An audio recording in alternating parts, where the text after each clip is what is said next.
Assalamu alaikum wa rahmatullahi wa barakatuh. Dear brothers and sisters in Islam, uh, coming Saturday we will protest in Dhaka city against the genocide in Gaza, massacre in Gaza. We will protest against the children of Israel because they are terrorist, they are a terrorism organization. So they killed our brothers and sisters in Gaza. They murdered our brothers and sisters in Gaza.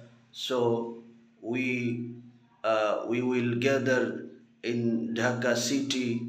Lots of people uh, they will be gathered in Dhaka city in the Saturday.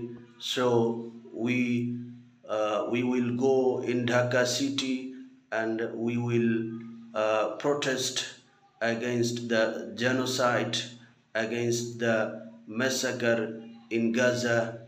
May Allah protect you. May Allah protect them, our brothers and sisters in Gaza.